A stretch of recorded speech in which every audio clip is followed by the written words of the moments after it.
A partir de ahora, hablaremos de ruido, la gran amenaza para la salud que nadie quiere escuchar, bajo la conducción de Herman Rojas y gran equipo. Un saludo a toda nuestra audiencia en América Latina y en España, que nos han seguido en todas estas ediciones. Un saludo muy especial a la Federación de Asociaciones contra el Ruido de España y a Ricardo Bustos, que es nuestro vínculo con la Federación.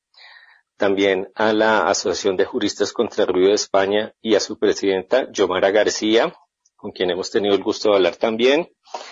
Un saludo muy especial a la iniciativa Colombia contra el Ruido, a Activos contra el Ruido y a Talía Osorio, que está en cabeza de esta iniciativa, y un saludo muy especial a Camilo Quintero, redactor del proyecto de ley, que gracias a él tuve el contacto del doctor Juan Gabriel Piñeros. Hoy tengo el gusto de tener conmigo al doctor Juan Gabriel Piñeros. Doctor Juan Gabriel Piñeros es médico y cirujano, es doctor en salud pública de la Universidad Nacional de Colombia, es coordinador del Grupo de Salud y Ambiente, Facultad Nacional de Salud Pública de la Universidad de Antioquia. Tiene experiencia de 9 años en proyectos de epidemiología de la contaminación del aire, coordinador del equipo científico del Sistema de Vigilancia de Salud Ambiental del Valle de Aburrá, CIVISA. Doctor Juan Gabriel, es un gusto tenerlo en el programa. Bienvenido. Muchísimas gracias por la invitación. Pues digamos, no conocía muy bien la red, pero digamos, espero, Germán, que a partir de ese primer diálogo pues podamos empezar a aunar esfuerzos, que yo creo que es lo que a veces queda como pendiente en todos estos procesos, tanto de reflexión como de investigación en calidad del aire y en distintos problemas de salud ambiental, sobre todo en un contexto donde somos muy pocos, creo, los que nos dedicamos a analizar este tipo de problemas y donde yo creo que es importante empezar a tener estos ejercicios de trabajo en red y de reflexiones amplias y profundas para poder, pues, poner ahí un ladrillito en la mejora de estos problemas, ¿no? Muchísimas gracias por la invitación. El gusto es nuestro, doctor Juan Gabriel Piñeros, es cierto. Realmente las personas, inclusive en el área de la salud, que nos dedicamos a este problema, a este tópico, somos muy pocos, ¿no? Pues, pero poco a poco ahí se van sumando colegas e investigadores para analizar mejor esta problemática. Pues doctor, yo lo he escuchado en sus conferencias muy interesantes. Usted sabe que el ruido tiene efectos en la salud humana. Quisiera empezar con esta pregunta. ¿Qué sabe usted sobre los efectos, o qué nos puede decir a nosotros de la audiencia, sobre los efectos del ruido en la salud humana que se conocen? Bueno, Germán, mira, primero hay que entender un elemento que es importante en estos ejercicios, en estos estudios, ¿no? Y es entender que la salud humana no implica solamente la ausencia de enfermedad, ¿no? Eso es el primer elemento esencial en ese tipo de análisis. O sea, nosotros no podemos, digamos, equiparar la salud con el hecho de no enfermarse, sino que hay muchos elementos que tienen que ver con la salud y que están involucrados en otros, digamos, en otras dimensiones, como tiene que ver el bienestar y el buen vivir como un elemento esencial de la salud. En ese sentido, pues el ruido tiene implicaciones en esa, digamos, multidimensionalidad de la salud, ¿no? Ya que por un lado, pues evidentemente genera problemas de salud que se evidencian en enfermedades, sobre todo, digamos, enfermedades que tienen que ver con la salud mental, que tienen que ver con problemas del sueño, que tienen que ver con problemas cardiovasculares, y en espacios o en escenarios ocupacionales de forma específica, pues tienen que ver con problemas en el aparato auditivo. Pero igualmente, digamos, en otras dimensiones, el ruido también altera el bienestar de las comunidades, influye de manera importante en la calidad de vida, ¿no? Influye de manera importante en las posibilidades de generar proyectos de vida en ciertos territorios, ¿no? Ya que, digamos, cuando los territorios están de alguna manera invadidos por un contexto ruidoso, pues es mucho más problemático el poder desarrollar allí pues la vida en una manera amplia, ¿no? Y pues esto tiene implicaciones profundas en la forma en que las personas se proyectan, en las formas en las que las personas se sienten, en las formas en que las comunidades transforman sus modos de vida debido al ruido, ¿no? Y eso son implicaciones amplias, pues, y diversas, lo que el ruido, en las maneras en que el ruido puede afectar la salud y la vida, ¿no? Muy bien, doctor Piñeros. Gracias.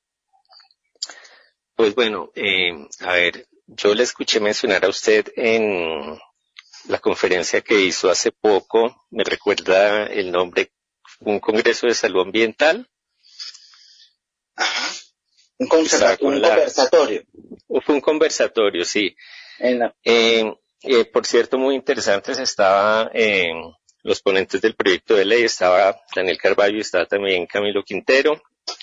Okay. Doctor, pues en América Latina usted mencionó, pues realmente no hay estudios, ¿no? Yo en este momento estoy haciendo precisamente una revisión de alcance, un scoping review, con dos docentes de la Universidad Nacional sobre el tema. Del año 2000 al año 2025 hemos podido ver que hay aproximadamente unos 26.000, 27.000 estudios, pero cuando vamos a las revisiones sistemáticas o a los metaanálisis, y creo que usted lo mencionó en esa exposición, pues ya revisiones sistemáticas y metaanálisis hay alrededor de 50, 80. Ya, digamos, esos son los niveles de estudios a nivel epidemiológico que tienen mayor nivel de evidencia. Sin embargo, el resto de estudios que tenemos, que han sido estudios de casos y controles, estudios de cohortes, seguimiento longitudinales, pues se ha encontrado una diversidad de efectos de ruido en la salud humana más allá de la audición. Hay, por ejemplo, dentro de los estudios que hemos visto que han identificado que hay un aumento del riesgo de desarrollar hipertensión arterial por disfunción del endotelio, que hay una disminución de un marcador, de un vasodilatador que es el óxido nítrico, cuando las personas no pueden dormir como consecuencia del ruido por un aumento del estrés oxidativo, y con modificaciones en los estudios eliminan la respuesta de las especies reactivas de oxígeno y se revierte la función endotelial.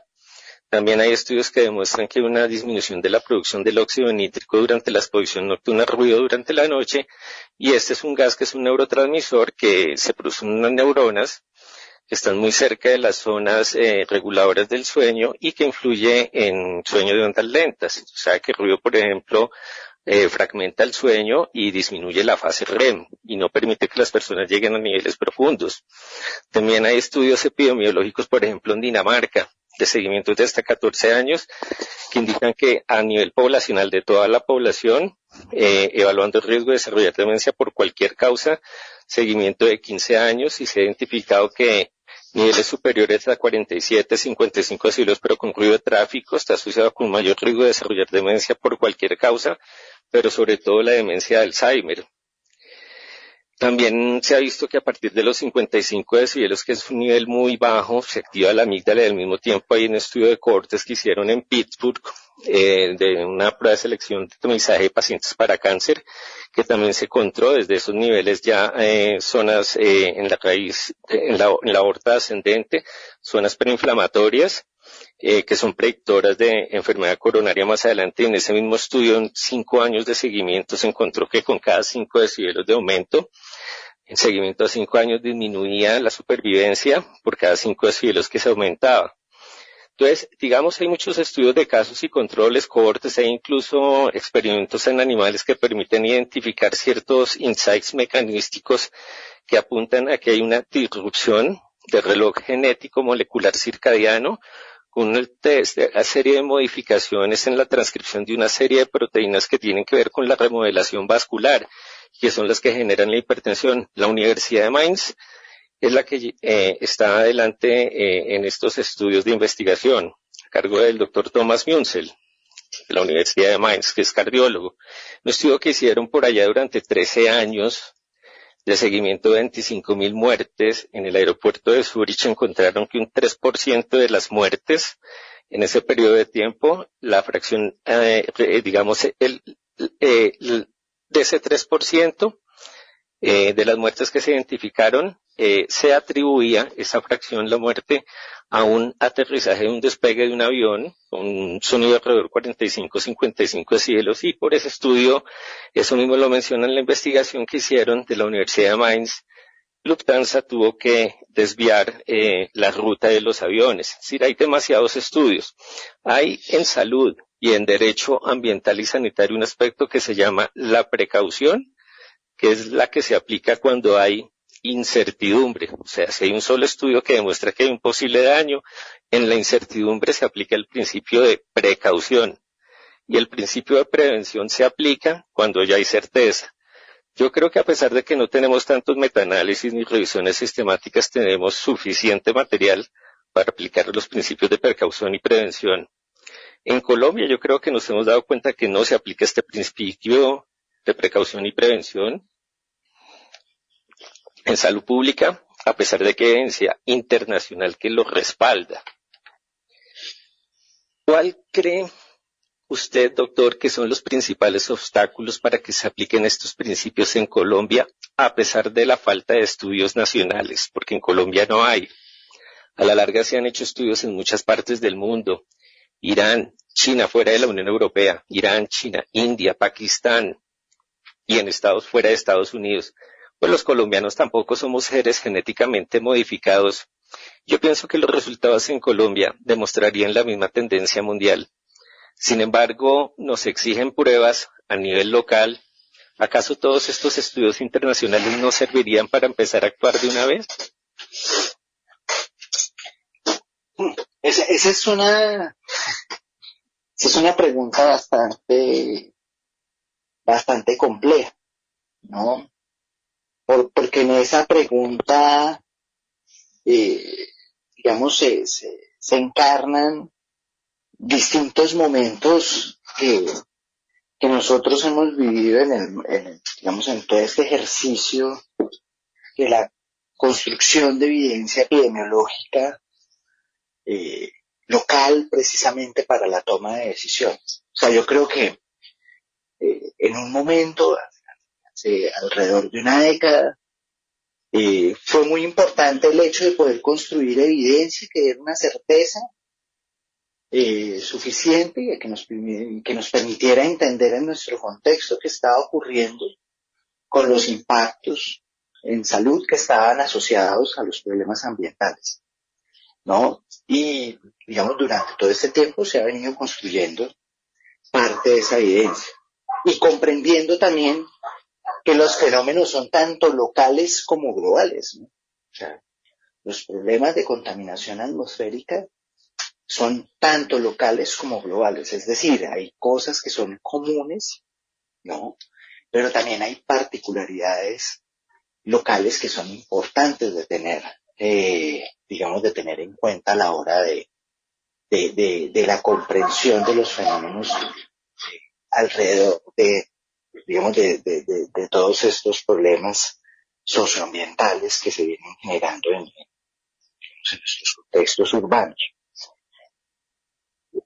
La necesidad de esa construcción de evidencia y la lógica que había detrás de entender precisamente lo local de nuestros problemas, pues por un lado estimuló algún grado de investigación en los temas, ¿no?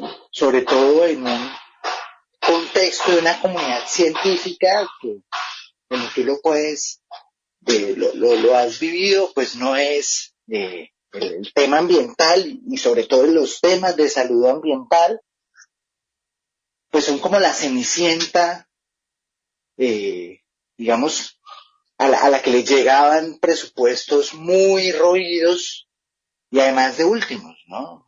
Nosotros, nuestro campo de saber no era el campo donde efectivamente hubieran la mayoría de recursos y posibilidades de establecer procesos de investigación y de construcción de ciencia, tecnología e innovación, y menos, digamos, que estos fueran,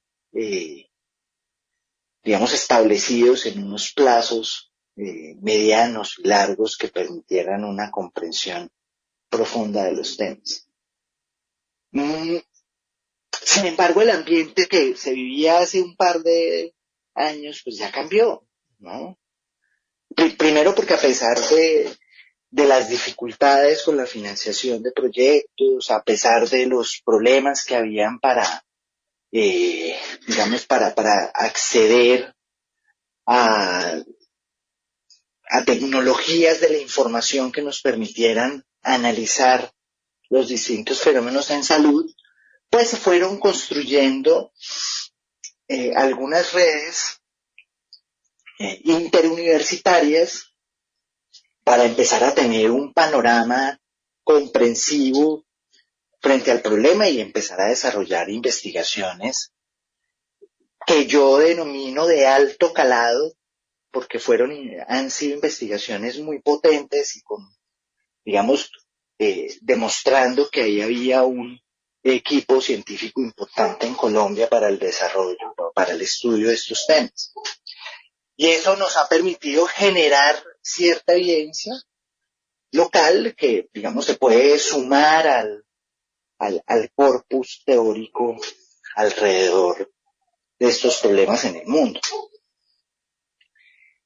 Y ya pasa ese tiempo y el asunto se nos voltea, ¿no? Entonces el argumento de las necesidades de evidencia local que se hacían hace 15 años, pues resulta que después de 15 años ya hay algo de evidencia. Sin embargo, los problemas no han tenido grandes transformaciones. La capacidad de incidencia que se ha tenido a partir de la academia para lograr transformaciones en los temas ambientales ha sido poca, ¿no? La incidencia política de estos ejercicios. Y empieza a plantearse el panorama que tú nos estás planteando en este momento, ¿no? Y es, venga, hay mucha evidencia mundial, hay alguna evidencia local, pero en contrapeso hay una urgencia por intervenir escenarios altamente contaminados, ya no necesariamente por material particulado, sino por nuevos fenómenos atmosféricos como el ruido, que generan toda esta cadena de procesos fisiopatológicos que afectan la vida y la calidad de vida, ¿sí? Entonces ahorita estamos en un nuevo escenario, ¿no? En otro escenario de construcción del conocimiento, pero también en otro escenario de posibilidades de realizar acciones preventivas, como tú los estás llamando, ¿no? O bajo los principios de precaución. Y de esos momentos en los que los académicos y, digamos, gran parte del movimiento social alrededor de los temas ambientales se han venido también, digamos, como movilizando en esos cambios que ocurren temporalmente, pues también han sido de alguna manera subvertidos por parte de los tomadores de decisiones. Entonces, claro, hace 15 años nosotros les damos el argumento de la necesidad de evidencia y nos decían que eso no, ¿cómo así? Y ahora que ya tenemos alguna y que podemos indicar que a partir de esa evidencia se deberían tomar acciones urgentes, entonces nos sacan el argumento de dónde está la evidencia local que lo demuestra, ¿no? Entonces nosotros estamos en un constante tire y afloje frente a cómo incidir. Y ahí yo creo que está el reto. Yo creo que ahí hay un reto muy importante y es precisamente la capacidad que exista de poder hacer incidencia política a partir de los diversos hallazgos que se han encontrado, ¿sí?, a nivel mundial. Pero ojo, Germán, yo creo que también es muy importante empezar a reconocer que existen evidencias que no necesariamente son metaanálisis y revisiones sistemáticas, sino que hay en las universidades públicas y privadas una serie de literatura gris, ¿no?, creada por profesores y estudiantes de pre y posgrado, que no necesariamente pasa o se publica en las grandes revistas del mundo, pero que efectivamente nos van a permitir tener un panorama un poco más amplio frente al fenómeno. Y yo creo que ahí también es un reto nuestro el poder darle, digamos, una plataforma de visualización a los procesos que se han venido haciendo desde las universidades y que no necesariamente terminan en grandes revistas, porque no necesariamente el conocimiento que nos va a ayudar a transformar estas situaciones se publica en esas grandes revistas. Entonces, por un lado, tenemos que empezar a entender los momentos en los cuales se dan las discusiones sobre la necesidad de evidencia, las razones que se esgrimen sobre esa necesidad de evidencia, los momentos en que se realiza y los argumentos que utilizamos para hacer incidencia política, ¿no?, frente al, digamos, el conocimiento en estas áreas, pero también la valoración que nosotros le damos a la construcción de conocimiento, ¿no? Porque claro, hay un gran número de conocimientos amplios, muy sustentados, pero si tú los miras con lupa, te vas a seguir dando cuenta de que esos conocimientos se construyen en su mayoría en el norte global, que tienen acceso a tecnología, a financiación, a sistemas de información, y el sur global sigue siendo, digamos, un espacio donde la investigación en estos temas teóricamente está más restringida, pero si uno se va ahí y escudriña un poco lo que hacen las universidades con sus estudiantes, va a encontrar que ahí hay algunas aproximaciones que pueden ser muy útiles para todos estos procesos de transformación social y para la aplicación de estos principios que tú estás desarrollando.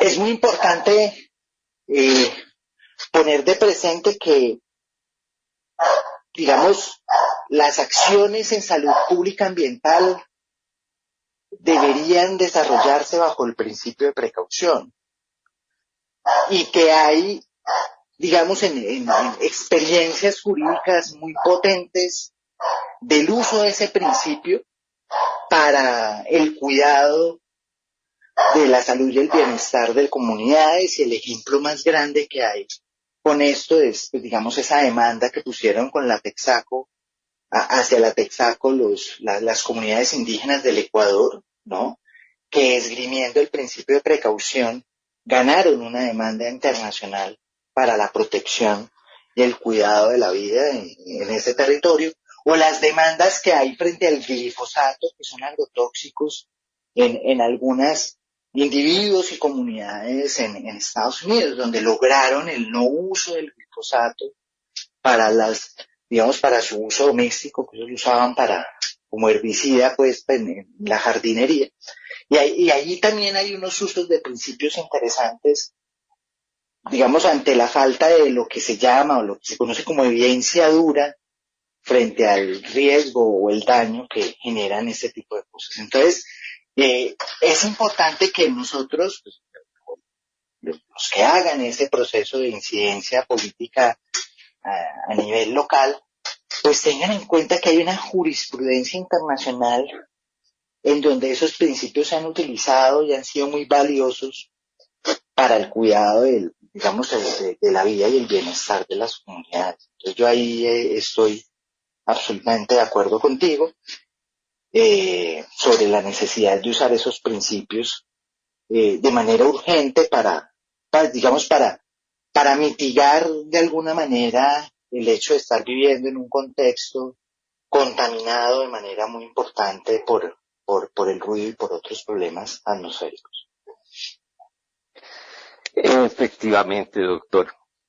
Bueno, lamentablemente el tiempo es corto, que se nos va para nuestro primer episodio. Tenemos una segunda parte, pero pues ya para redondear, como usted lo ha mencionado antes, este es un asunto que no solamente se resuelve desde el campo académico, sino también desde el campo de la jurisprudencia. Posiblemente lo vamos a tocar en la segunda parte de nuestra entrevista. Muchas gracias, doctor Juan Gabriel Piñeros, por estar con nosotros. Despedimos a toda nuestra audiencia. Nos han seguido en estos episodios. Nos vemos en una siguiente serie la próxima semana. Bueno, muchísimas gracias por la invitación. Ha finalizado Ruido. Hasta una próxima edición.